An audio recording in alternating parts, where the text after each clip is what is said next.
আমি যদি একটা ঘর করি আর কেউ যদি বলে যে আমি 8 টাকা মেরে মেরে ঘর করেছে,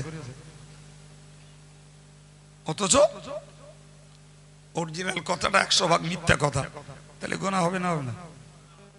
ক্ষমা তোমাকে যার কাছে অন্যায় করেছো তার কাছে ক্ষমা চাওয়া লাগবে। এখন যদি তুমি আমাকে আমাদেরকে ঘৃণা করার জন্য, হেয় করার জন্য, লাঞ্ছিত করার জন্য যদি করে থাকো, তাহলে আমাদের নামে ক্ষমা চাই, আমাদের কাছে ক্ষমা চাইতে হবে। অন্যথায় আর একটা দিক, যে লোকটার নামে বলছো সে লোক তো কবরে।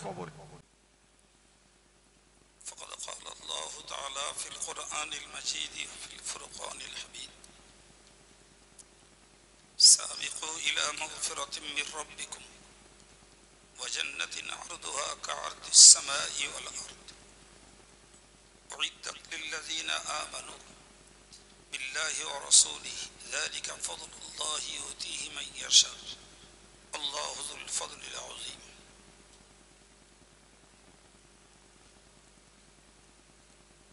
সম্মানিত উলামায়ে কেরাম, জ্ঞান পিপাসু, দিনদার, ইমানদার শ্রোতা মণ্ডলী,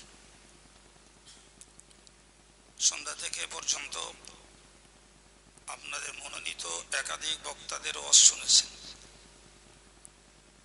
আমি বিগত বছরের ন্যায় এবছরও নির্দিষ্ট সময়ে আপনাদের কাছে উপস্থিত।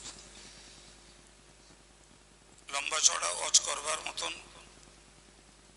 মানসিকতা নেই, সংক্ষিপ্ত করে ছোট্ট 2-4টে কথা বলছি, মনোযোগের সঙ্গে কথা কটা বুঝুন। এই রজব আলী সাহেব কিসের ওয়াজ করেছেন আমি পুরোপুরি নিশ্চয়ই জানি না, তবে শেষের দিকে যেটুকু বুঝলাম তিনি কোরআন শরীফের 26 পারা সূরা হুজুরাতের একটি আয়াতের উপরে কথা বলেছেন,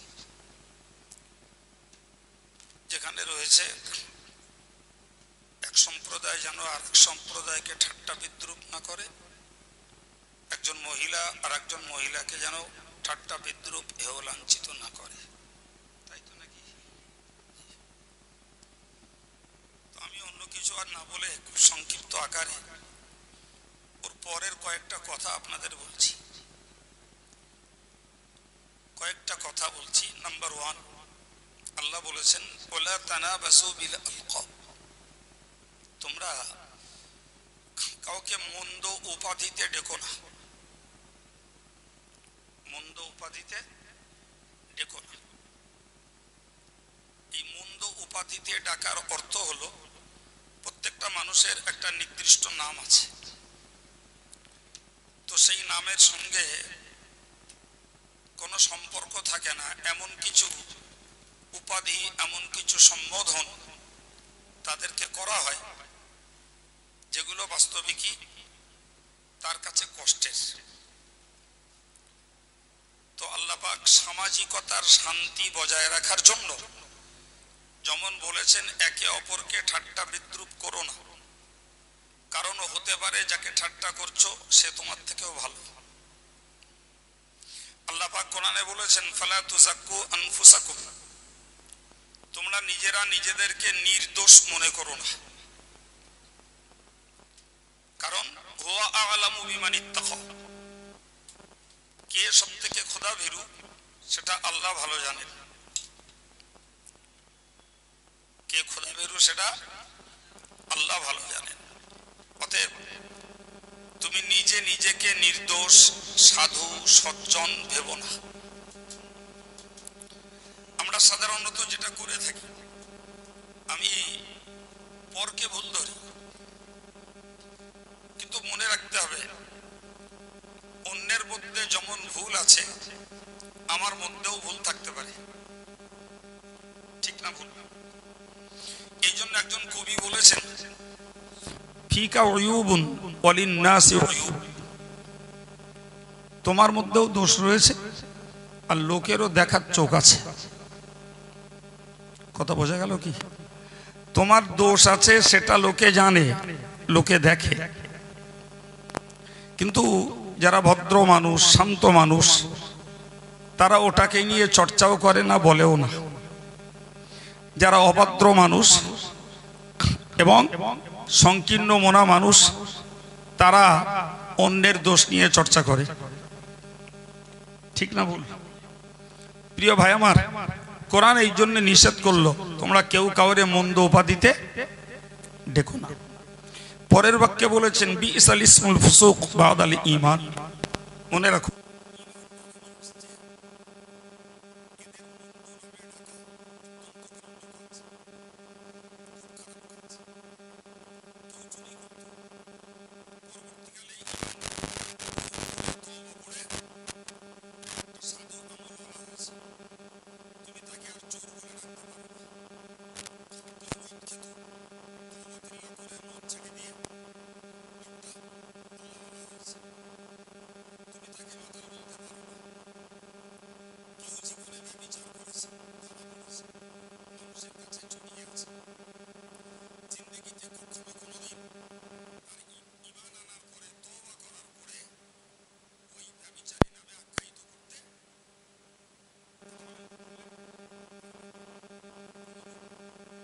তুমি ইমানদারদেরকে মন্দ নামে তুমি ডেকো না।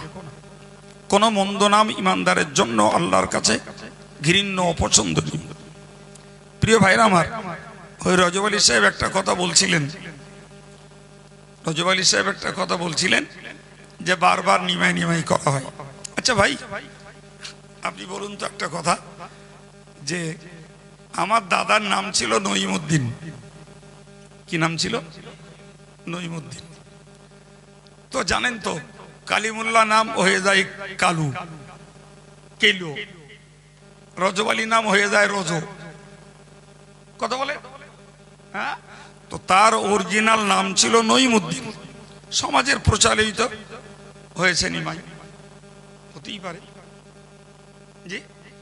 মানুষের এই জাতীয় সেন্স আজকের যুগে যদি ধরা হয়, লক্ষ লক্ষ মানুষের ভালো নাম থাকা সত্ত্বেও মন্দ নামটাই প্রসিদ্ধ।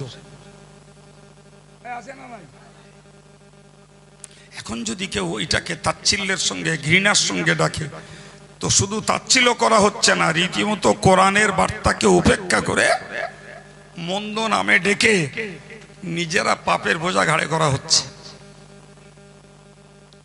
জি, পাপের বোঝা ঘাড়ে করা হচ্ছে। ভাই, আমি আপনাকে একটা কথা বলেছি, যে তোমার মধ্যেও দোষ আছে, লোকেরও বলো চোখ আছে। তো আমারও তো আল্লাহ মুখ দিয়েছে, তো আমি আরো পাঁচটা লোকের তাদের কুনামগুলো প্রচার করতে পারি না? হ্যাঁ না বলেন? খুব পারি, করি না। করা অভ্যাস নেই, করা জায়েজও মনে করি না, করিও না। কি লাভ হবে? তুমি করছো, কি লাভ করছো? এরা নিমাই চাঁদের পোতা এই বলে এদের দাওয়াত বন্ধ করেছো, এদের সংগঠন বন্ধ করতে পেরেছো, মডেল মাদ্রাসা বন্ধ করতে পেরেছো, এদের বঙ্গনুর পত্রিকা বন্ধ করতে পেরেছো, জামিয়ার মতো এত বড় প্রতিষ্ঠান বন্ধ করতে পেরেছো। তাহলে অযথা পাপ জোগাড় করছো, মানে তুমি কত বড় নাদান, কত বড় বোকা তুমি, কত বড় নির্বোধ না হলে নিজের জাহান্নাম কিনছো আর নিজের নেকি লোকের পাইয়ে দিচ্ছ। ঠিক না ভুল? জি, আমার আল্লাহ বলেছেন মহান আল্লাহ কোরআন শরীফে বলেন, যারা তওবা না করে তারাই হলো জালেম। আল্লাহ বললেন, যারা মন্দ নামে ডাকে, মন্দ উপাধিতে ডাকে আর বিনা তওবায় মরে যায়, এদেরকে আল্লাহ জালেম বলেছে। কে বলেছেন? জোরে বলেন। আচ্ছা, জালেম শব্দটা খুব ভালো শব্দ। হ্যাঁ, আমি আপনাকে বলছি না, আর আপনারা আমাকে বলছে না, খোদ আল্লাহ বলছেন, যারা মানুষকে মন্দ নামে ডাকে, মন্দ উপাধিতে ডাকে, এই মানুষগুলো যদি বিনা তওবায় মরে, তাহলে আল্লাহ বিচারে তারা হলো, সবাই মিলে বলেন, এখন যদি বক্তা হয় সেও জালেম, আলেম হলে সেও জালেম, পীরজাদা হলি সেও কি হবে? এবার আমি গাল দিছি। বাংলা তো অনেকেই পড়তে পারেন, কোরআন আমার কাছে আছে, বাংলা পড়ে নেন।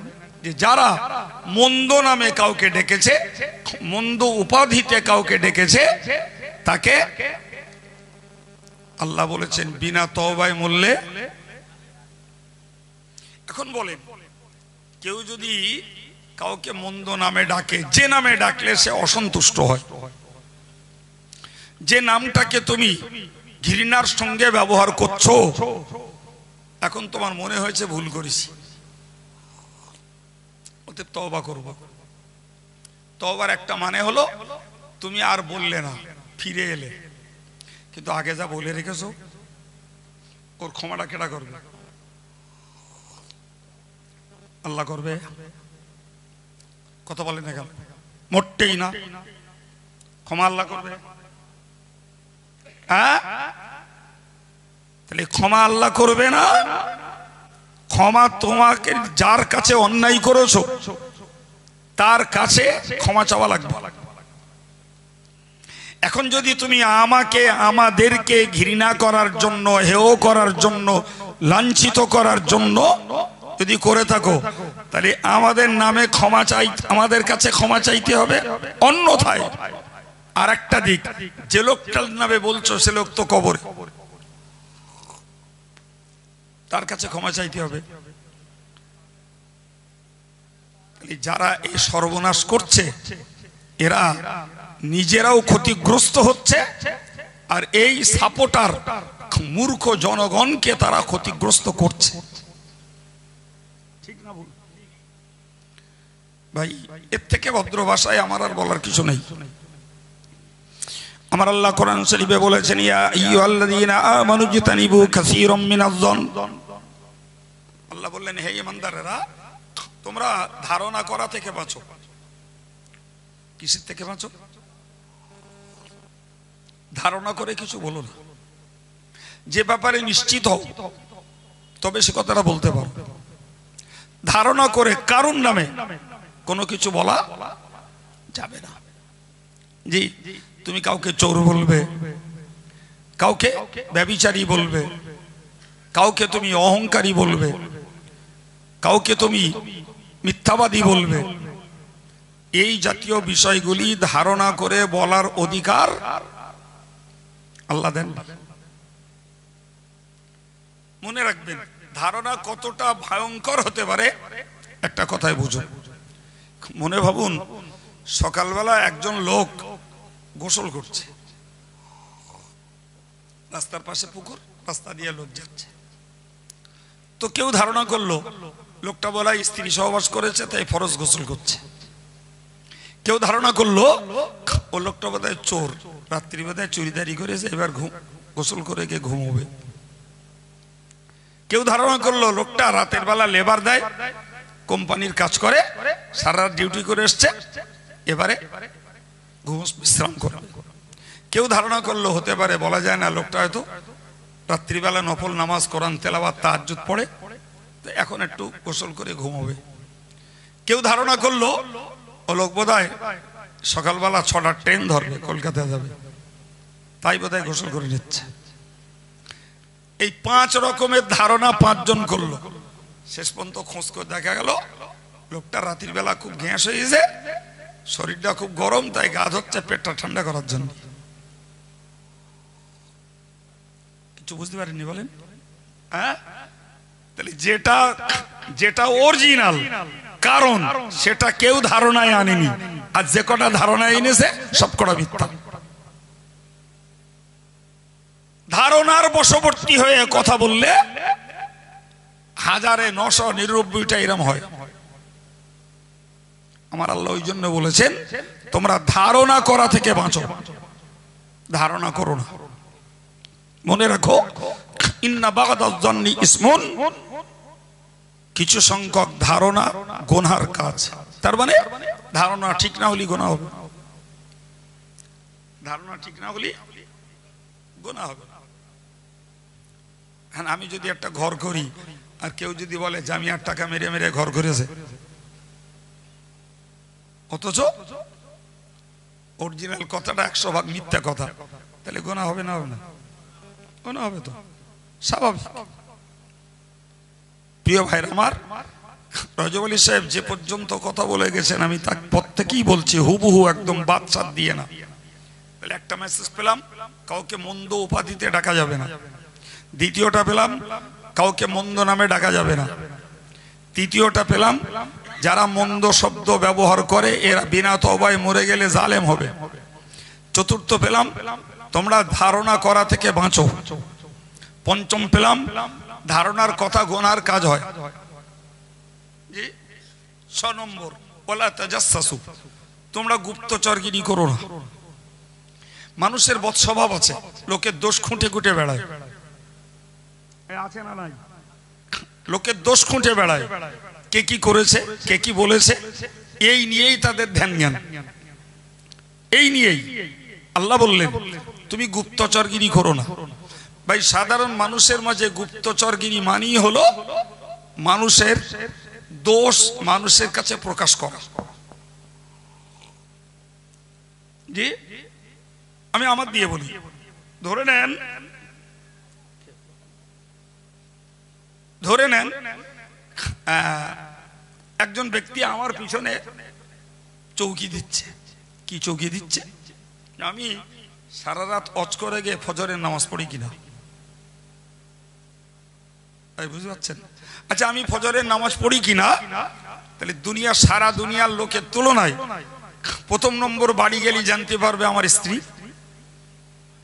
আর মাদ্রাসায় থাকলে জানতে পারবে 6 ছেলে পিলে, নাকি? হ্যাঁ, তাহলে আমি ফজরের নামাজ পড়ি কিনা জানতে গেলে হয় আমার স্ত্রীর কাছে জিজ্ঞাসা করতে হবে, আর নাহলে জামিয়ার ছাত্রদের কাছে। তা করলাম না, না করে আমি নিজে খোঁজ লাগালাম, লাগিয়ে সত্যি প্রমাণ হল যে কাইম সাহেব ফজরের নামাজ পড়েন, নাকে তেল মেরে ঘুমোয়। তুমি এই কথাটা প্রচার করলে, জি, কথায় যখন বিষয়টা নিয়ে ধরপাকড় হলো তখন দেখা গেল ডাহা মিথ্যা কথা। কাইম সাহেব অফকোর্স ফজরের নামাজ পড়ে, মিথ্যা প্রচার করলে তুমি। এই যে মিথ্যা বদনামটা তুমি রটিয়ে দিলে, ক্ষমা কার কাছ থেকে নেবা? আল্লাহ, আমার কাছে। তো তোমার যদি মনে হয় যে কাইম সাহেব ভণ্ড, কাইম সাহেব কাফের, তাহলে তো তুমি ক্ষমাও চাইবা। কি হবে উপায়? এতটুকু খোদার ভয় ডর নেই, মরার ভয় নেই, পরকালের ভয় নেই। জি, আমার এত ঘৃণা লাগে, আমি ওয়াজ করার নিয়েতে বসিনি। বলো, ওই রজব আলী সাহেব ওই হুল দেখিয়ে দিয়েছে। জি, কিন্তু আমি আমার কথা বলছি না, কোরআনের কথা বলছি। আমাদের দেশ সমাজের গুপ্তচর বৃত্তি হলো মানুষকে অপদস্থ করার জন্য, অপমান করার জন্য, লাঞ্ছনা করার জন্য। ঠিক না ভুল? আচ্ছা, তোমার কি বিশ্বাস হয় না যে আল্লাহ যদি কারো সম্মান দেয়, অপমান করার কেউ নেই? আর আল্লাহ যদি কাউরে অপমান করে তাকে সম্মান জানানোর, এটা আমাদের আকীদা। এটা কি একদম। সম্মানিত ভাইরা আমার, মনে রেখে দিন, সাধারণ মানুষের গুপ্তচরগিরি করা চরম ধরনের পাপের আশঙ্কা রয়েছে। গুপ্তচরগিরি করতে পারে রাষ্ট্রপ্রধান, গুপ্তচরগিরি করতে পারে কোন দায়িত্বশীল ব্যক্তিত্ব। মানে আমার কথা বলুন, আমি রাতের বেলা জামিয়ায় গেলাম, গুপ্তচরগিরি করি। কি করি? এই কি করি? গোপনে খবর, তথ্য সন্ধানের চেষ্টা করি। গিয়ে দেখলাম কোন ঘরের ছেলেটা ঘুমোচ্ছে, কোন ছেলেটা পড়ছে, কোন ছেলেটা শুয়ে পড়ে লেপের মধ্যে মোবাইল দেখতেছে। গুপ্তচরগিরির দরকার আছে না নেই? তা না হলে যে পড়া বাদ দিয়ে দুষ্টুমি করছে ও তো দুষ্টুমি করেই যাবে, শেষ পর্যন্ত ওর ক্ষতি, মাদ্রাসার বদনাম। ওখান থেকে পাস সার্টিফিকেট নেবে যেন তেন প্রকারে, লোকের কাছে বাজার যেতে হবে জামিয়া থেকে পাস করেছে, অথচ কেউ 1000-এর মধ্যে 400 নিয়ে পাস করছে, কেউ 900 নিয়ে পাস করছে। দুটো ছাত্রের পার্থক্য আছে না নাই? তাহলে আমাকে যদি ছাত্রকে আদবি আখলাকি, তাকে যদি প্রকৃত পড়ুয়া এবং সচ্চরিত্রবান সাধু বানাতে হয়, তাহলে আমাকে হয় নিজে, না হলে আমাকে অন্য চর লাগিয়ে ছাত্রদের গুপ্তচরগিরি করার দরকার আছে। কিন্তু আফজালনগরের কোন লোকটা কে চুরি করলো, কে সুদ খেলো, কে ব্যভিচার করলো, কে বা কারুর মেরে ধরে খেলো, ও গুপ্তচরগিরি করার আমার কোনো প্রয়োজন নেই, কোনো দরকার নেই আমার। কেউ যদি আমার কানেও বলে যে আপনার সেই মইজুদ্দিন, আপনার তো মরণের ভক্ত, সে মইজুদ্দিন টাকা চুরি করেছে, বলে দিলে জি আমি একবারও মুখ ফুটে মইজুদ্দিন বুঝতে দেবো না যে ওই কথাটা মইজুদ্দিন কাজটা করেছে আমার কানে এসছে, একবারও বুঝতে পারবে না। আর মইজুদ্দিন মোটি করিনি, ফলে আমার কথায় ও কথা দাঁড়াবেও না। আমার কি দরকার আছে? আমার কি দরকার আছে? মইজুদ্দিন যদি সত্যি আমার ভক্ত হয় আর যদি চুরি করে তো আমার কাছে স্বীকার হবে, স্বীকার হয়ে বলবে হুজুর এই কারণে এটা করে ফেলিস। আমার কথা বুঝতে পারছেন কি? তাহলে আমি লোকের কাছ থেকে কথা শুনে আমার কান ভারী করে সেইটাকে প্রচার করে আমি কেন পাপী হব? এই কোরআনের মেসেজ আমি এই কারুর ব্যক্তিগতভাবে দিচ্ছি না, টোটাল মুসলিম কমিউনিটির জন্য খোদার দেওয়া বার্তা। গুপ্তচরগিরি করতে পারে রাষ্ট্রপ্রধান। হযরত ওমর গুপ্তচরগিরি করতেন, এশার নামাজ পড়ে বার হতেন ছদ্মবেশে। গেলেন একদিন যেয়ে দেখছেন একটা বাড়িতে আলো জ্বলছে, আর একজন ভদ্র মহিলা চুলোয় কিছু রান্না করছে, বাচ্চাগুলো কান্নাকাটি করছে, বাচ্চাগুলো ক্ষুধার জন্য কান্নাকাটি করছে। হযরত ওমর মেয়েটাকে জিজ্ঞেস করলেন কি ব্যাপার তোমার? তো মেয়েটি কেঁদে ফেলে বললো আমার স্বামী মারা গেছে জিহাদে, আমি বড় দরিদ্র, বাচ্চাগুলো ক্ষুধার তাড়নায় ছটফট করছে, তাই দুটো পাথরের নুড়ি কুড়িয়ে হাঁড়িতে দিয়ে নাড়া দিচ্ছে আর বলছি রান্না হচ্ছে। দুঃখ লাগবে না? লাগবে না? ওমর কিচ্ছু বললেন না, সোজা দরবারে চলে গেলেন, ময়দা নিলেন, চিনি নিলেন, ঘি নিলেন, নিয়ে গিয়ে নিজে হাতে করে রুটি তৈরি করে বললেন তোমার বাচ্চাদের ডাকো। সেই বাচ্চাগুলোকে ডেকে তুলে খাইয়ে মেয়েটাকে বললেন কাল থেকে তুমি ওমরের দরবারে যাবে, তোমার যে অভাব ওমরকে বলবে, ওমর তোমার সমস্ত অভাব পূরণ করবে। লোকটাকে তিনি নিজে বলছেন। জি মেয়েটি যেন বলেই ফেললো যে খলিফা এত দিক ছোট কাজে নজর দেবে, বলে আচ্ছা তুমি এসো না দেখা যাবে। মেয়েটি এসে দেখলো কাল রাত্রি যে আমার বাড়ি রুটি করে আমার বাচ্চাকে খাইয়ে এসছে সেই ওমর রাজ এখন মদিনার মসনদে বসে আছে। তাহলে তার গুপ্তচরগিরি করায় জনগণের লাভ হয়েছে না হয়নি? তিনি রাতের বেলা গেলেন, ঘুরতে ঘুরতে দেখলেন একটা বাড়িতে একটা আসন্ন প্রসবা অন্তঃসত্ত্বা মহিলা ছটফট করছে, বাড়িতে স্বামী জিহাদে ইন্তেকাল করেছে। হযরত ওমর রাদিয়াল্লাহু আনহু পুরুষ মানুষ, তিনি কি সহযোগিতা করবেন? সোজা বাড়ি চলে গেলেন, নিজের স্ত্রীকে ডেকে নিলেন, জলদি করে চলে আসো। এসে ভেতরে ঢুকিয়ে দিলেন, বললেন যাও আসন্ন প্রসব বেদনায় কষ্ট পাচ্ছে, তাকে সেবা দাও। অল্পক্ষণই পরে বললো ইয়া আমিরুল মুমিনিন, আল্লাহর এই বান্দি একটা পুত্র সন্তান প্রসব করেছে। মেয়েটি বুঝলো যে আমার দুয়ারে বসা খলিফাতুল মুসলিমিন আর আমাকে সেবা দিচ্ছে এতক্ষণ ধরে বাদশার পত্নী, বাদশার স্ত্রী, তার গুপ্তচরগিরির প্রয়োজন আছে না নাই? তাহলে যারা দায়িত্বশীল ব্যক্তি তাদের দায়িত্বের কাজের জন্য গুপ্তচর বৃত্তির প্রয়োজন আছে, কিন্তু পার্সোনাল আমি কেউ নই। তুমি কেন গুপ্তচরগিরি করছো?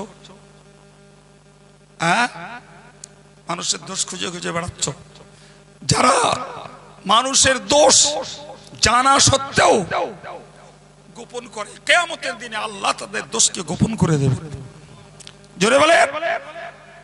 যারা মানুষের দোষকে খুঁটে খুঁটে বার করে প্রচার করে, হাসরের ময়দানে আল্লাহ তাদেরকে লাঞ্ছিত করবেন। সামলাতে পারলে হবে, সামলাতে পারলে হবে। জি প্রিয় ভাইরা আমার, আল্লাহ বললেন ওলা তাজাসসু, তোমরা গুপ্তচরগিরি করো না। পরে বললেন ওলা ইয়াগতাব বা'দুকুম বা'দা, খবরদার কেউ যেন কারুর বিরুদ্ধে গীবত করো না। একজন সাহাবী বললেন হুজুর, যদি যার বিরুদ্ধে যেটা বলছি সত্যি যদি সেই অপরাধী সে হয়, হুজুর বললেন ওর নামই গীবত। যদি তার মধ্যে সেই দোষটা থাকে তার নামই গীবত, আর যদি দোষটা না থাকে তার নাম তোহমত। যদি সত্যি তোমার কিছু জানা থাকে কারোর ব্যাপারে, বন্ধু হিসাবে তাকে ডেকে বলো, ভাই তোমার মুখ ব্যাপারে এই কথাটা শুনছি, যদি সত্যি হয় তুমি ভাই শুধরে যাও। কথা বলে, এটা হলো ইমানদার বন্ধুর পরিচয়। তুমি তাকে বলে সংশোধন হওয়ার সুযোগ করে দেবে না, অথচ পিছনে বেলে তুমি নিজস্ব সাধুতা প্রমাণ করাবে আর অন্যজনকে অপরাধী সাব্যস্ত করবে। আল্লাহ আছেন না নাই? আল্লাহর কাছে ছাড় পাওয়া যাবে তো? আল্লাহ বললেন তুমি জানো যারা গীবত করে, যারা গীবত করে তারা যেন মরা ভাইয়ের গোশত খায়। ফর এক্সাম্পল আমি একটা উদাহরণ দিচ্ছি। একজন ইমাম সাহেব তিনি এমন একটা কাজ করেন যে কাজে তার পিছনে নামাজ পড়া মাকরুহ তাহরিমি। তা আমি তাকে ডেকে বললাম, আমি বললাম যে আপনি এই কাজটা করছেন, আপনার পিছনে নামাজ পড়া মাকরুহ তাহরিমি, আপনি শুধরে যান। লোকটাকে বললাম, লোকটা শুধরালো না। অগত্যা কমিটিকে বললাম আপনার ইমাম সাহেব এই দোষ করে, বলেছি আমি শুধরাইনি, হয় ইমামকে শুধরান না ইমাম পাল্টান। এর নাম গীবত নয়। আমি তো এক মসজিদ মুসল্লিদের নামাজ রক্ষার জন্য তাকে সাবধান করেছি, সে সাবধান হয়নি, ফলে তার দায়িত্বশীল যারা তাদের কানে তুলতে বাধ্য হয়েছে। কারণ এই অপরাধকে চেপে রাখলে শয়ে শয়ে মুসল্লির নামাজগুলো সর্বনাশ হয়ে যাবে। আমার জাত আমার সমাজ কারে গীবত বলে জানেও না, ফলে কোনো অন্যায়ের প্রতিবাদ করলেও বলে ওই দেখো গীবত করে যাচ্ছে। অন্যায়ের প্রতিবাদ গীবত নয়। আল্লাহ বললেন যে লোকটা গীবত করে এ যেন তার মৃত ভাইয়ের গোশত খায়। অথচ মরা ভাইয়ের গোশত খাওয়া, প্রথমত মানুষের গোশত হারাম, সেটা অপছন্দের। দ্বিতীয়ত নিজের ভাইয়ের গোশত, সেটা অপছন্দের। তৃতীয়ত মৃত এমনি মরা জায়েজ পশুর গোশত হারাম। তাহলে একটা কাজে কটা হারাম হচ্ছে? তিনটে। একটা কাজে কটা হারাম হচ্ছে? তিনটে। যদি ভয় লাগতো তাহলে নিশ্চিত এ কাজ সাধারণ লোক তো দূরের কথা, মঞ্চ দখলকারী হুজুরদের দ্বারাই জীবনেও হতো না। আজকের মঞ্চ দখল করা একদল, তারা ওই গীবত গেল্লা কাফের কুফরি ফতোয়া আর এই জাতীয় দূষিত কথা বলাটাই তাদের সাবজেক্ট তৈরি করে নিয়েছে। হ্যাঁ বলেন, কিছু বক্তা আছে ইউটিউব খুললি এই পাওয়া যাবে, এই পাওয়া যাবে, আর কিচ্ছু তাদের কোরআন নেই, হাদিস নেই, সমাজ গঠনের জীবন গড়ার কোনো বক্তব্য নেই, শুধুই রয়েছে ওই জাতীয় বক্তব্য। জি আমার আল্লাহ পাক এই জন্যই বলেছেন তোমরা মন্দ উপাধিতে কাউকে ডেকো না, মন্দ নামে কাউকে ডেকো না। যদি মন্দ নামে ডেকে ফেলো তওবা করো, না হলে তুমি জালেমের খাতায় গণ্য হবে। তুমি কোনোদিনে ধারণা করে কিছু নিশ্চিত বলতে যেও না। নিশ্চিত করে কিছু বলতে হলে সেটা তথ্য নেওয়া লাগবে। এবং তুমি কোশ্চিনকালো গুপ্তচরগিরি, গোপনে গোপনে, গুপ্তচরের মানে হলো গোপনে গোপনে কারুর দোষ সন্ধান করা। এটা করতে পারে কোন দায়িত্বশীল ব্যক্তি সংশোধনের জন্য, করতে পারে রাষ্ট্রপ্রধান, জি, করতে পারে একটা বাপও করতে পারে তার বাচ্চার জন্য, আদাস কারোর জন্য না, জি, আদাস কারোর জন্য না, তার বাচ্চার জন্য করতে পারে। আমার বাচ্চাটা প্রতিদিন সন্ধ্যাবেলা যায় কোথায়, বাপ খোঁজ নিয়ে দেখছে, ও যে একটা মদের আসরে বসে, ও যে তাসের আড্ডায় বসে, ও যে টিভির আড্ডায় বসে, জি, আমি এই তথ্য নিয়ে ছেলেটাকে ডেকে বললাম, দ্বিতীয় দিন যেন তোকে ওই মজলিসে আর না দেখি। আপনার এই ধমকানি, এই তদারকির বিনিময়ে আপনার বাচ্চাটা সংশোধন হয়ে যেতে পারে। আর বাচ্চা যদি ঘরে কেউ যদি আপনার রিপোর্ট দেয় যে আপনার ছেলেটা এই করছে, একটু খোঁজ নেন, বলে বড় ছেলে যা পারে করুক, এরকম বলার লোক আছে। হ্যাঁ, সম্মানিত ভাইরা আমার, তো আমি এই কয়েকটি কথা আপনাদেরকে শুনিয়ে দিলাম। এরপরে আপনাকে আরেকটা কথা শুনিয়ে দিয়ে আলোচনা ছাড়বো। কোরআন শরীফে আল্লাহ বলেছেন, শুনেছেন এর আগে, ইন্না আকরামাকুম ইনদাল্লাহি আতকাকুম। মনে রাখো, আল্লাহর কাছে সম্মানিত নিজে নিজে দাবি করে হওয়া যায় না। নিজে নিজে আল্লাহর কাছে মর্যাদার হওয়া যায় না। আল্লাহর কাছে সম্মানিত, আল্লাহর কাছে প্রিয়, আল্লাহর কাছে মর্যাদার হতে গেলে অবশ্যই তোমাকে তাকওয়া অবলম্বন করতে হবে, আল্লাহকে ভয় করতে হবে, পরেশগারিতার জীবন তৈরি করতে হবে। তবে আল্লাহর কাছে তোমার সম্মান মিলবে। যদি তোমার মধ্যে তাকওয়া না থাকে, খোদা ভীরুতা যদি না থাকে, তুমি যদি পরহেজগার যদি না হও, তাহলে নিশ্চিত মনে রাখো, নিজেকে তুমি যতই সাধু, যতই সজ্জন, যতই প্রিয়জন বলে নিজেকে মনে করো, তুমি আল্লাহর কাছে চরম আসামি হয়ে পড়বে।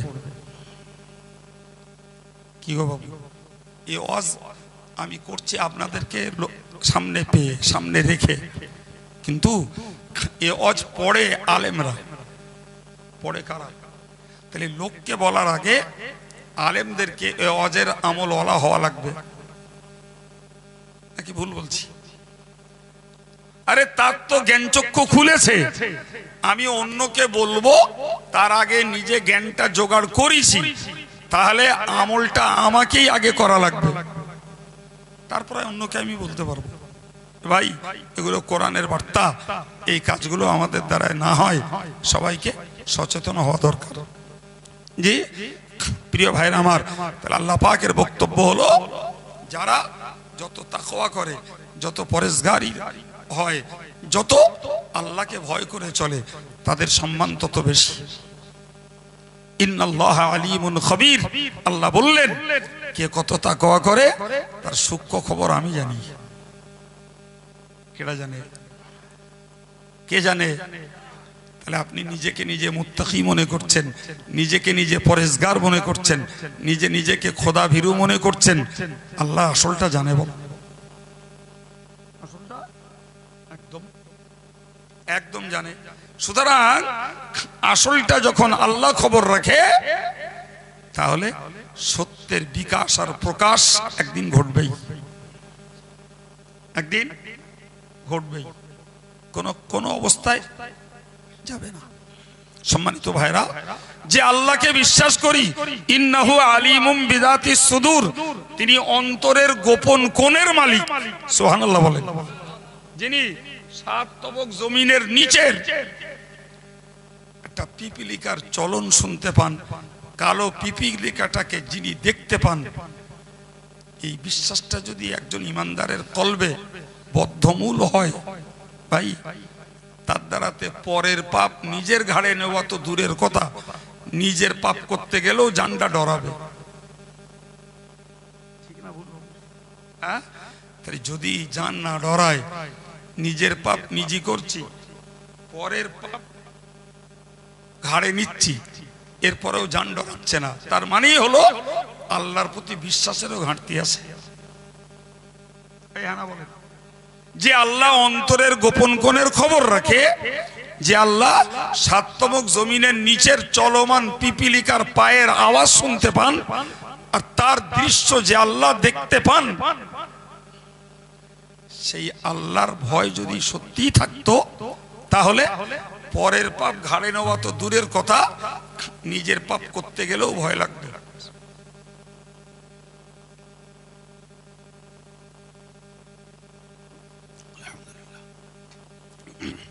ঠিক না ভুল? আল্লাহ আমাদের হেদায়েতের জীবন দান করেন, বলুন আমিন। আল্লাহ আমাদের এই আলোচনাকে কার্যকর করার তৌফিক দান করেন, বলুন আমিন। সম্মানিত ভাইরা আমার, মনে রাখবেন যে ঈমান আমল রক্ষার জন্য আমি কারোর ব্যাপারে কথা বলতে পারি নির্দিষ্ট করে না। আমি হেদায়েতের জন্য সুদখোরের বিরুদ্ধে বলতে পারি, হেদায়েতের জন্য মদখোরের বিরুদ্ধে বলতে পারি, হেদায়েতের জন্য বেনামাজির বিরুদ্ধে বলতে পারি, হেদায়েতের জন্য ফারাজ ফাঁকি মারার বিরুদ্ধে বলতে পারি, হেদায়েতের জন্য মিথ্যাবাদীর বিরুদ্ধে বলতে পারি, হেদায়েতের জন্য গালিগুলুজকারীদের বিরুদ্ধে বলতে পারি। এটা গীবত নয়, এটা গীবত নয়, এটা হেদায়েতের আলোচনা। এ না হলে মানুষ হেদায়েতের বার্তা পাবে কিভাবে? জি, আল্লাহ পাক গোটা কোরআনে যাদের এগেইনস্টে কথা বলেছে, রাসূলুল্লাহ হাদিস শরীফের একাধিক হাদিসে অনেক অপরাধীদের বিরুদ্ধে কথা বলেছেন। জি, এখন ওই কথাগুলো যদি কোরআন আর হাদিসে না থাকবে তাহলে মানুষের কাছে হেদায়েতের বার্তা পাওয়া যাবে কোথায়? আর ওই কথাগুলো আলেমরা যদি জাতি এবং সমাজের কাছে না বলে তাহলে মানুষ ভালো হওয়ার পথ খুঁজবে কি করে? তাহলে বুঝতে হবে গীবত এক জিনিস, হেদায়েত কথা আর এক জিনিস, প্রতিবাদ আর এক জিনিস, সবে এক নয়। আমার দেশের কিছু লোক আছে যারা এই ভাগ বাটোয়ারা বোঝে না, জি দুমদাম বলে, ওই দেখো কাইম সাহেবের লোকের পিছনে লাগা কাজ, ওই পিছনে লাগতেছে। বুঝতে পারেনি কথা? অথচ দেখা যাচ্ছে যে হকিকতে সেই লোকটা দোষী, ও দোষের কথা কেউ আমারে বলিনি, আমি কোরআন বলেছি, তার গায়ে লেগে গেছে। লাগতে পারে না, পারে না। হ্যাঁ, এই পর্যায়গুলো না বুঝলে খুব মুশকিল, খুব মুশকিল। জি প্রিয় ভাইরা আমার, আমি আপনাদেরকে কোরআন থেকে যে বার্তাগুলো দিলাম এগুলো একজন ইমানদার মুসলমানের জন্য সামাজিক পারিবারিক শান্তি রক্ষার আল্লাহর দেওয়া উপযুক্ত বার্তা। ওই গোটা সূরাটাই, যার নাম সূরা হুজুরাত, গোটা সূরাটাই সামাজিক ব্যবস্থাপনার জন্যই আল্লাহ দান করেছেন। সুবহানাল্লাহ বলেন। সামাজিক ব্যবস্থাপনার জন্যই আল্লাহ দান করেছেন, যে সামাজিকভাবে তোমরা মেলবন্ধনে সম্প্রীতির সঙ্গে এবং একে অপরের সঙ্গে সৌহার্দ্য বজায় রেখে চলো। যদি এই কোরআনের এই বার্তাগুলো ভাইলেট করা হয়, অগ্রাহ্য করা হয়, অমান্য করা হয়, একদম ওভার 100%, ব্যক্তিগত দ্বন্দ্ব, সামাজিক দ্বন্দ্ব, মুখ দেখা দেখি বন্ধ, জি একে অপরের প্রতি হিংসা তড়াতড়ি সবগুলো চলে আসবে। আসবে না? আসবে না, একদম অনিবার্য, সবগুলো চলে আসবে। সব একটার সঙ্গে আরেকটা বিজড়িত, একটার সঙ্গে আরেকটা বিজড়িত। আর এই খোদার দেওয়া এই বার্তাগুলো আমরা যদি কার্যকর করি, দেখবেন ব্যক্তি জীবনেও শান্তি পাবো, সামাজিক জীবনে পারিবারিক জীবনেও শান্তি পাবো। আপনি অবাক হয়ে যাবেন, সংসারে খোঁজ করলে দেখা যাবে শাশুড়ি বৌমার মাঝখানে গন্ডগোল, মাঝখানে বিপদে পড়ে গেছে ছেলে বেটা, এদিকে মা এদিকে বউ।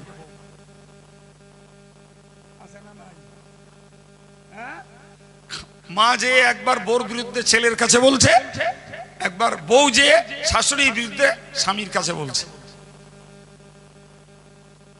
গল্প বললো মনে হচ্ছে নাকি? হ্যাঁ, একদম বাস্তব। ছেলেটা এখন দোটানায় পড়ে গেছে, মাকে অমর্যাদা করতে পারছে না, আবার বউটাকে রাগাতে পারছে না, তাকে নিয়ে সংসার।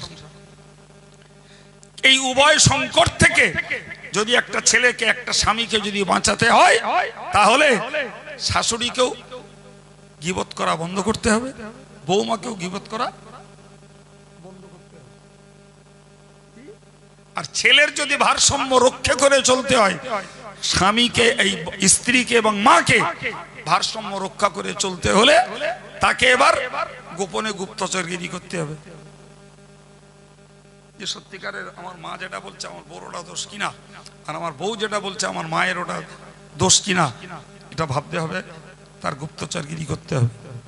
যদি এইটা থেকে বাঁচতে পারে তাহলে নিশ্চিত সে সংসার একটি সোনার সংসার, শান্তির সংসার। যদি এটা থেকে বাঁচতে না পারা যায়, ভাই ওরকম কত অভিযোগ আমার কাছে আছে, তার ইয়াত্তা নেই। ভালো ভালো ছেলে কান্না করছে এসে, বলছে হুজুর কি করবে বলুন দিন, আমার মা আব্বা দুজনাই আমার বোর বিরুদ্ধে আমাকে একদম বিরক্ত করে তুলছে, অথচ আমি খোঁজ নিয়ে দেখতে পাচ্ছি আমার বউ ওই দোষে দোষী না। এবার যদি যেই বলবো বউ দোষী না, বাপ মা বলবে ছেলে বোর পক্ষে হয়ে গেছে, ঠেপকো বলে দেব। আর যদি সুবিচার না করি, বউ বলবে এ স্বামীর ঘর করা সম্ভব নয়। এত কান খামড়ানি শুনে ঘর করা যায়? প্রিয় ভাইরা আমার, সামাজিক ভাবে এই বিষয়গুলোকে আমাদের একটু মূল্যায়ন করতে হবে। তাতে ও কেটা কি বলেছে ও ছাড়ুন, ও বাদ দেন, ও আমার নামে কি আমাদের নামে বলে তো, ওসব কানে ঢুকে ঢুকে ওর এক কান 8 পয়সাও দাম আমার কাছে নি, ওর মূল্য দেয়নি। আর আমি নর্মালি এসব কথা বলিও নি। জি রাজু আলী সাহেব আলোচনা করছিলেন, তার সার কথা বুঝে আনুষঙ্গিক সেই জায়গারই আয়াত তুলে তুলে আপনাদেরকে কথাগুলো শোনালাম। আল্লাহ বোঝার তৌফিক দেন, সকলেই বলেন আমিন। আল্লাহ আমাদের কোরআনের উপরে আমল করার, আর যারা আমলে থাকেন তাদের কায়েম থাকার তৌফিক দেন, বলুন আমিন। দুরূদ শরীফ। আল্লাহুম্মা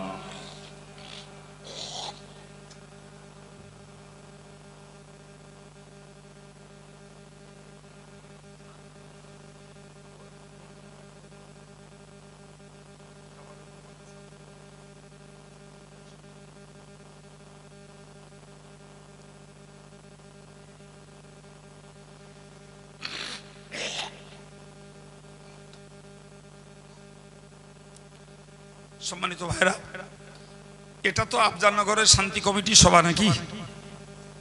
জি, এক সময় মসজিদে হতো, সেখান থেকে ওই স্কুল মাঠের ওখানে হতো, এবারে প্রথম এখানে হচ্ছে। তো এখানে হওয়ার সুবাদ একটা হলো, এই মডেল মাদ্রাসা তৈরি হচ্ছে, এখনো মাথায় চুল উঠিনি, নেড়া, তাই তো নাকি? জি, এখানে করার অর্থ হলো এই নেড়া মাথায় চুল তুলতে হবে। আবার এই রাত জেগে সবার সঙ্গে খালি মুখে বাড়ি যাব, খাবার ব্যবস্থাও করতে হবে। কটা? দুটো। আফজালনগরের লোকেদের এই অভ্যাস আলহামদুলিল্লাহ ভালোই আছে, আজ ধরে না তো 20 বছর ধরে দেখে আসছি, আলহামদুলিল্লাহ ভালোই আছে। তো সময়টা যতটুকু আজকের আলোচনার মধ্যে ছিল দিয়েছি। এখন আপনাদের কাছে দাবি করছি, দুটো কথাই বলে দিলাম, কারা পারবেন একসঙ্গে দুটোই বলছি, এখানে ভিন্ন ভিন্ন ভাবে গ্রহণ করা হবে। ছাদের জন্য রড দেবেন, সিমেন্ট দেবেন, বালি দেবেন, জি। আবার তাবারুকের জন্য চাল ডাল আলু পয়সা যে যেমন ভাবে দেন, কার কোনটাতে মন চায়, কার দুটোতেই মন চায়, একটু মেহেরবানি করে বলুন, একটু মেহেরবানি করে বলুন যে আমি 50 কিলো চাল দেবো, কিংবা 1 বস্তা আলু দেবো, কি 10 কিলো ডাল দেবো, এটাও বলুন। আর ছাদটার কথা একটু ভাবুন, যে আমি 1 ফুট বালি দেবো কিংবা 10 বস্তা সিমেন্ট দেবো, কি ছাদের রডের জন্য আমি একটা 16 রড দেবো কি 5টা 6-এর রড দেবো, যার যেটা মন চায়। আমি দুটো কথাই আপনাদের কাছে পেশ করে দিলাম, এবার আপনাদের ডিসিশন। বিসমিল্লাহ বলে শুরু করুন। আলাদা আলাদা করে করলে সময় বেশি লাগবে আর কষ্ট মনে হবে। দুটোই একসঙ্গে বলেছি, একটু মেহরবানি করে বলেন। শুরু করেন।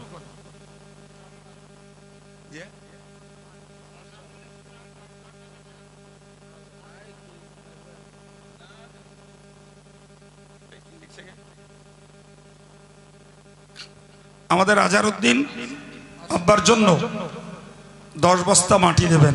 আসমত ভাই 10,000 টাকা দেবেন। দেখো আমার এই বাবাজি 2 বস্তা সিমেন্ট।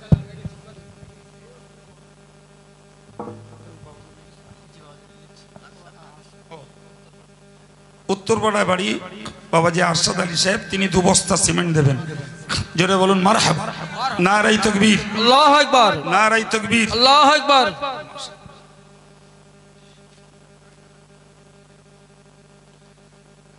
গাড়িওয়ালা কেতাব আলী মাদ্রাসার জন্য নগদ 1000 টাকা দিয়েছে। আল্লাহ কবুল করেন, বলুন আমিন। নারায়ে তাকবীর, আল্লাহু আকবার। বলেন বাবা।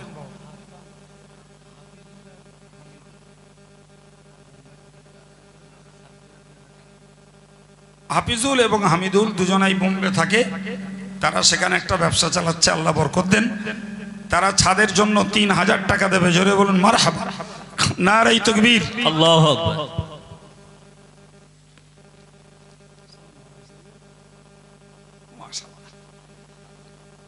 আমার আসমত ভাইয়ের মা, তিনি ছাদের জন্য, আল্লাহ তার হায়াতে বরকত দেন, তিনি 1000 টাকা দিয়েছেন। বলুন আল্লাহুম্মা আমিন। নারায়ে তাকবীর, নারায়ে তাকবীর, আল্লাহু আকবার।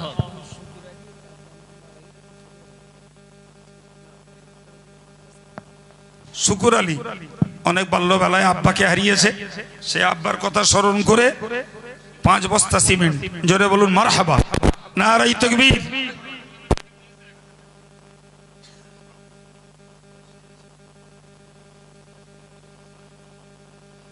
আসমত ভাইয়ের সেজ ছেলে আসাদুল ইসলাম 2000 টাকা ক্যাশ দিয়েছে, 1000 টাকা পরে দেবে। আল্লাহ কবুল করেন, বলুন আমিন। কি ভাই?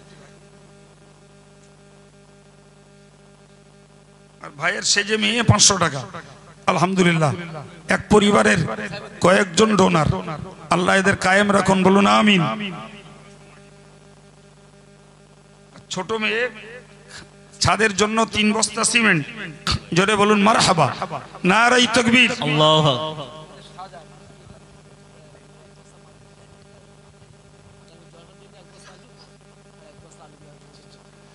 শাহজাহান বলে এই ছেলেটি মসজিদের ওই পাড়ায় বাড়ি, তিনি 1 বস্তা মাটির টাকা 350 নগদ শোধ করেছে। আগামী বছর ইসালে সাহাবের তাবাররুকের জন্য 1 বস্তা আলু দেবে। জোরে বলুন মারহাবা। নারায়ে তাকবীর।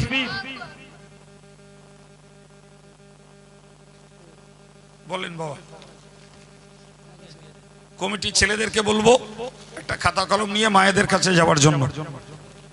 একটা খাতা কলম নিয়ে মায়েদের কাছে গেলে নগদ দিলে লিখতে হবে না, কিন্তু তারা অনেকে ওয়াদা করে কিছু করতে পারে, তাবাররুকও দেয়।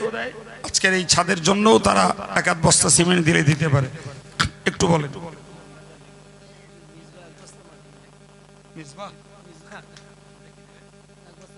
মিসবাহ 1 বস্তা মাটি দেবে। জোরে বলুন মারহাবা। নারায়ে তাকবীর, নারায়ে তাকবীর। আল্লাহ দাতাদের দানকে কবুল করেন। জোরে বলুন আমিন।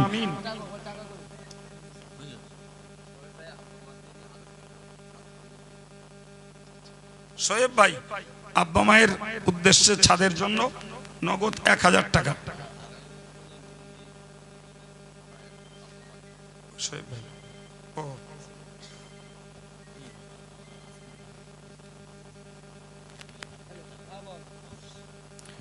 আমার আসমত ভাইয়ের পরিবার, তিনিও মাশাআল্লাহ শরীক হতে, নিজের সওয়াব নিজে গোছাতে 1000 টাকা। জোরে বলুন মারহাবা। নারায়ে তাকবীর।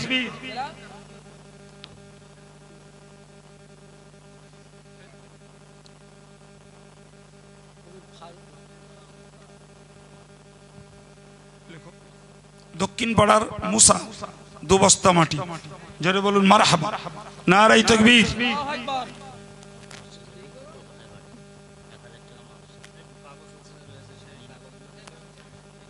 আমাদের বাকিবিল্লার বোন মিনা কলকাতায় থাকে, সে 1000 টাকা দিয়েছে।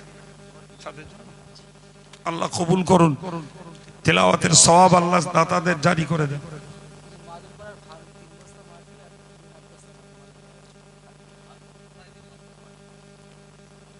কুতুব ভাই 2 বস্তা মাটি, মাঝের পাড়ার ফারুক 3 বস্তা মাটি, আর কিরণ 1 বস্তা মাটি।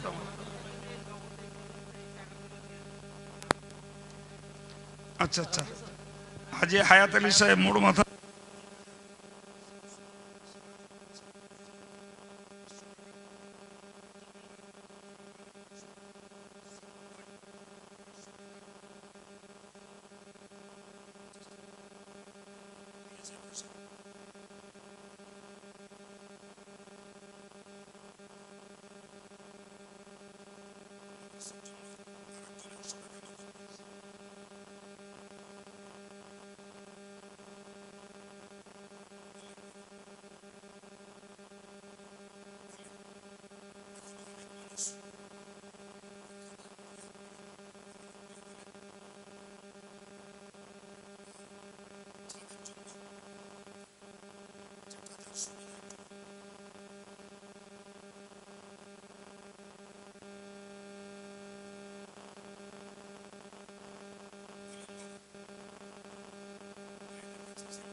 একবার দরুদ শরীফ পড়েন আল্লাহুম্মা।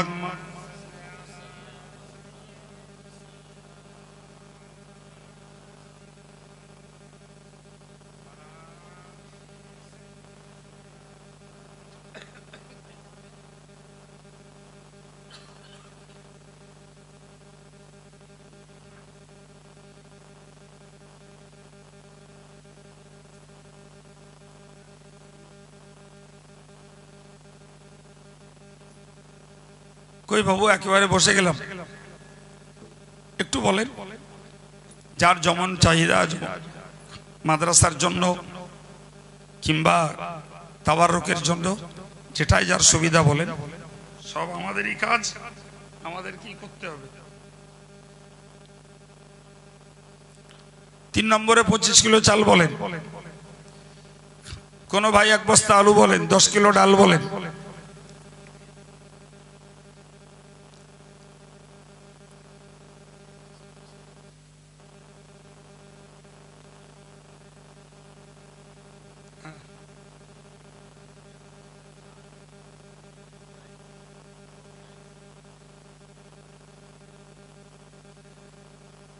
একজন নাম প্রকাশে অনিচ্ছুক, তাবাররুকের জন্য 1 বস্তা চাল দেবে, আর মাদ্রাসার মেজে করার জন্য 2 পেটি বড় টাইলস দেবে।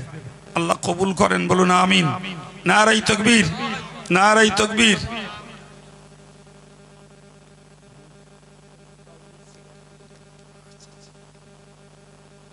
এই ছেলেটি তার দাদিমায়ের নামে 500 টাকা দিয়েছে। আল্লাহ কবুল করেন, বলুন আমিন। নারাই তাকবীর। কই বলেন বাবু। 3 বস্তা চাল হয়েছে, আর 1টা বস্তা বলেন, আর 1টা বস্তা বলেন। কই হাত তুলছে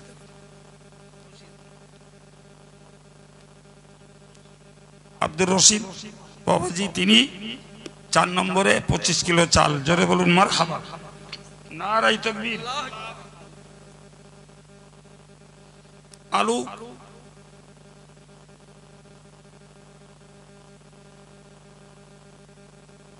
রেজাউলের মা তার স্বামীর জন্য, তাই তো, মাদ্রাসার কাজে 500 টাকা দিয়েছেন। আল্লাহ কবুল করুন।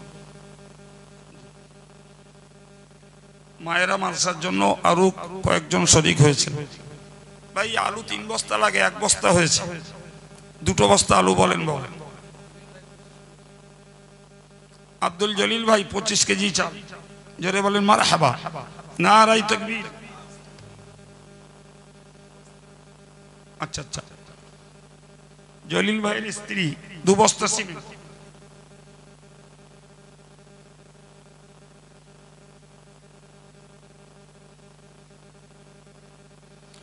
একজন মা জামিয়ার জন্য 1000 টাকা দিয়েছেন, তার স্বামীটা অর্থাৎ জামাইটা ইন্তেকাল করেছে, জামাই ইন্তেকাল করেছে, তার জন্য দোয়া চেয়ে জামিয়ায় 1000 টাকা দিয়েছে। আল্লাহ কবুল করুন, বলুন আমিন। নারাই তাকবীর। আজিবারের মা 100 টাকা।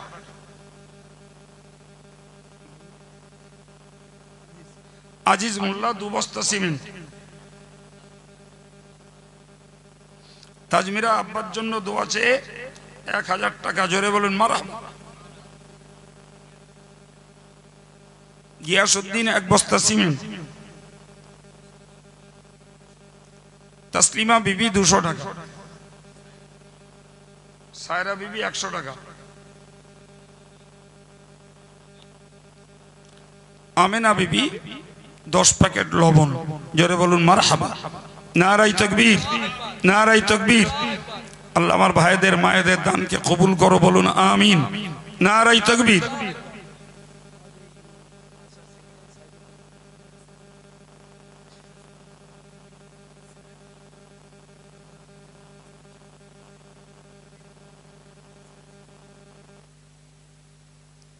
আলী হোসেন মৃত আব্বা মায়ের নামে মাদ্রাসায় 1 বস্তা সিমেন্ট, তাবাররুকে 25 কিলো চাল, জোরে বলুন মারহাবা।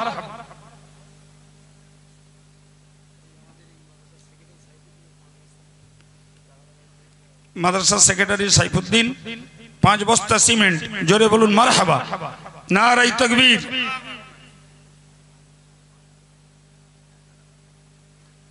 আর একজন মহিলা জামিয়ার জন্য 500 টাকা দিয়েছেন, আব্বা মায়ের জন্য দোয়া আছে, আল্লাহ তার নিয়তকে কবুল করুন, বলুন আমিন। নারায়ে তাকবীর। সাইফুল্লাহ 1 বস্তা মাটি, আল্লাহ কবুল করেন, বলুন আমিন।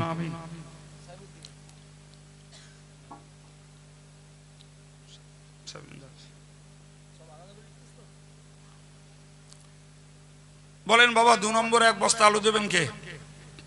1 বস্তা আলু হয়েছে, বা লাগবে 3 বস্তা, 2 বস্তা কোন ভাই দেবেন?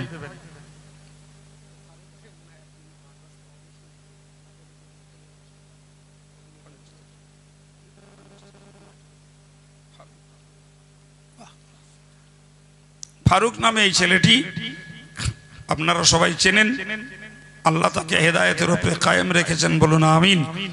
5 বস্তা সিমেন্ট, জোরে বলুন মারহাবা।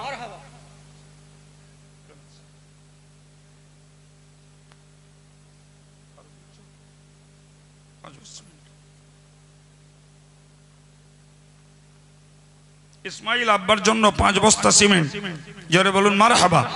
নারায়ে তাকবীর, নারায়ে তাকবীর।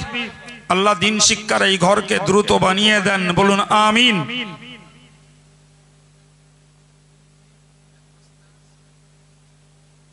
মহিউদ্দিন 1 বস্তা সিমেন্ট।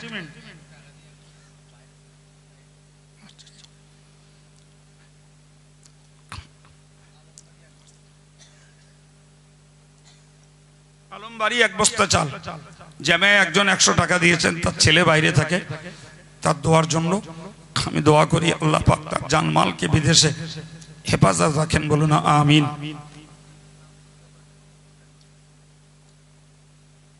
নাম প্রকাশে অনিচ্ছুক জনৈক ব্যক্তি 1 বস্তা সিমেন্ট।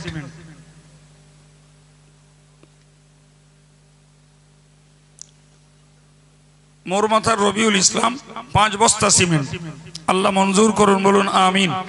আল্লাহ কোরআন শিক্ষার এই ঘরকে কায়েম করে দেন, তেলাওয়াতের মুকাম্মাল সওয়াব সকল দাতাদের নসিবে আল্লাহ জারি রাখেন, বলুন আমিন। বলেন বাবু আলু 2 বস্তার কেউ বলছেন না? 2 নম্বরে 1 বস্তা বলেন আগে। চালটা মাশাআল্লাহ ওভার হয়েছে, একটু আলু বলেন। জাকির হোসেন 2 বস্তা আলু, মাশাআল্লাহ। লেখো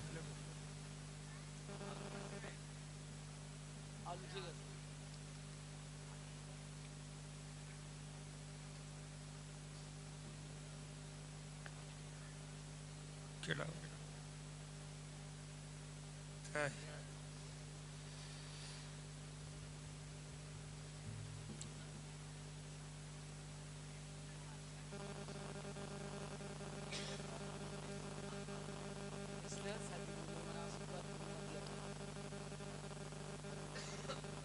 স্নেহা আর সাকিবুল।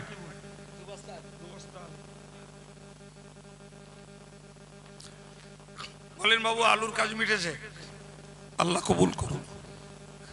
ডাল বলবেন?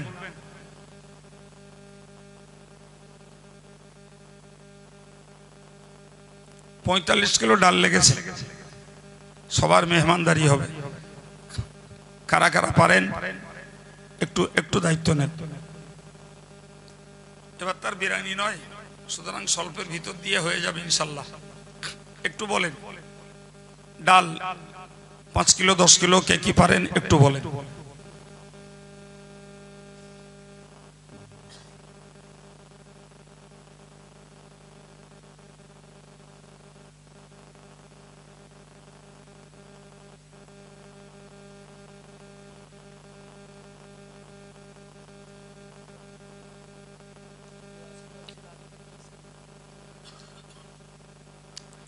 আসাদুর ছেলে আসাদুল ইসলাম 5 কেজি ডাল, জোরে বলেন মারহাবা, নারায়ে তাকবীর। আল্লাহ শুরু করিয়েছেন, দোয়া করেন, শেষ করে দেন, আল্লাহ কমপ্লিট করে দেন, বলুন আমিন। ডাল বলেন বাবা, ছেলেরা ভাইরা কারা কিভাবে পারেন একটু বলেন।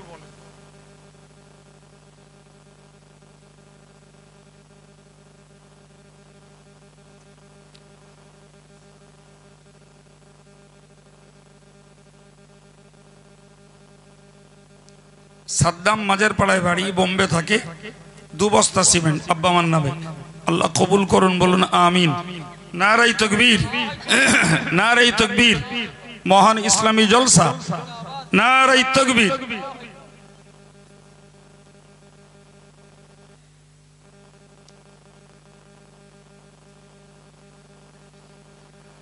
বলেন বাবা ডাল একটু বলেন। 5 কিলো হয়েছে, 45 কিলো ডাল লাগে, 40 কিলো বাকি, কে পারেন একটু বলেন।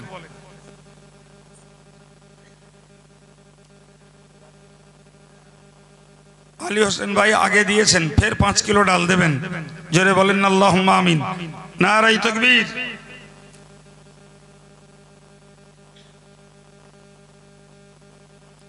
বলেন বাবা ডাল 10 কিলো হয়েছে, 10 কিলো ডাল হয়েছে একটু বলেন।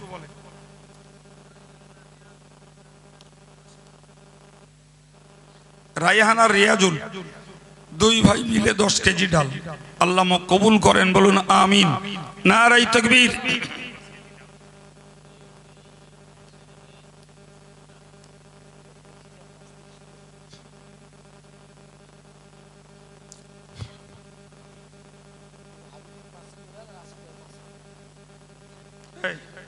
হাফিজুল 5 কিলো ডাল আর আসাদ ভাই সেজে মেয়ে 5 কিলো ডাল।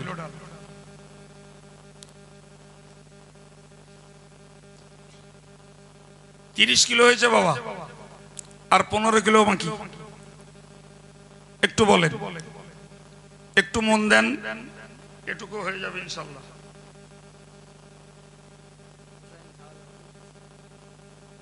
হোসাইন ঝাল হলুদ যা লাগবে সব দেবে, আর আশরাফুল মোড় মাথায় বাড়ি 1 বস্তা সিমেন্ট।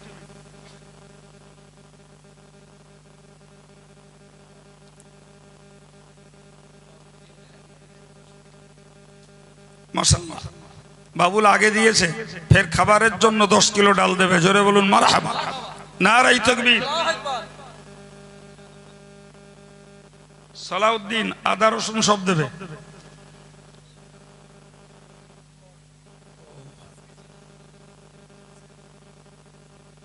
রবিউল মোড় আগে বলিস না, আচ্ছা আচ্ছা। তাবারুকের জন্য 5 কেজি ডাল দেবে, আলহামদুলিল্লাহ 45 কিলো ডাল হয়েছে, আল্লাহ কবুল করুন, বলুন আমিন। আর একটু জোরে বলেন আল্লাহুম্মা আমিন। নারায়ে তাকবীর। সালাউদ্দিনের নাম লিখেছো?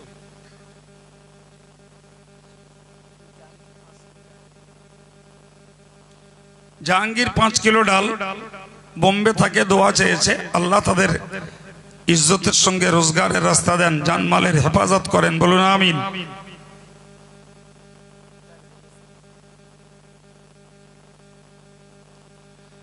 ভাই আল্লাহ শুকর অনেক এগিয়ে গেছে।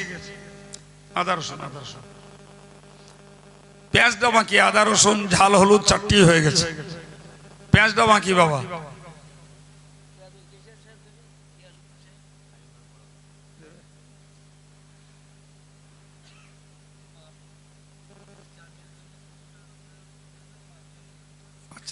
বাবুল ভাই জামিয়ার জন্য 300 টাকা দিয়েছে, মায়ের জন্য দোয়া চেয়ে আল্লাহ তার মাকে জাযা নসিব করেন, বলুন আমিন। নারায়ে তাকবীর।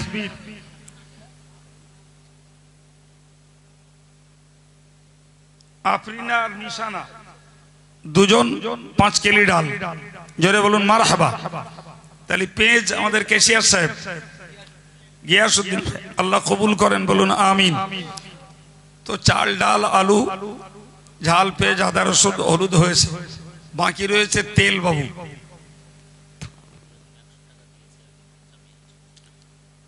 আব্দুর রহিম জামিয়ার জন্য 100 টাকা তেল, বলুন বাবা।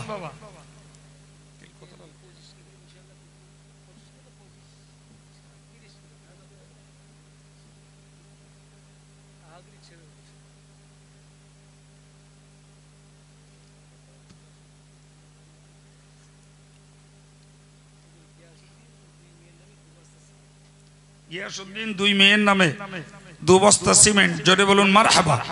আর একটু জোরে বলেন আল্লাহুম্মা আমিন। নারায়ে তাকবীর।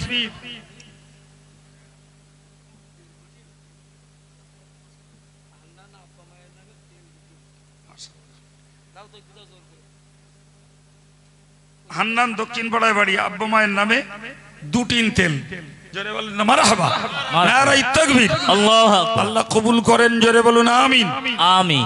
এক ভাইয়ের তেল দেওয়াতেই তেলের কাজ মিটে যাবে, বলুন ইনশাল্লাহ। আর একটু জোরে বলেন ইনশাল্লাহ। আলমবাড়ি 5 কিলো তেল।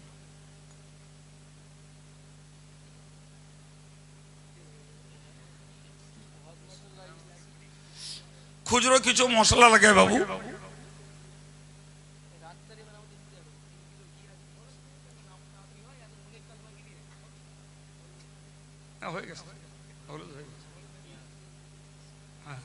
ওই খুচরো জিরে মজলি মরিচ বা কিছু প্যাকেট মশলা।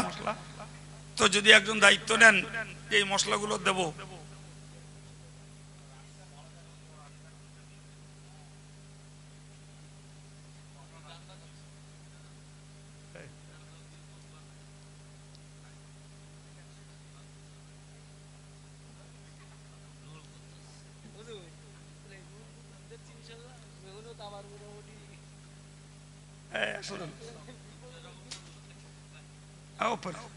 রুহুল কুদ্দুস মশলাগুলো দিয়ে দেবে।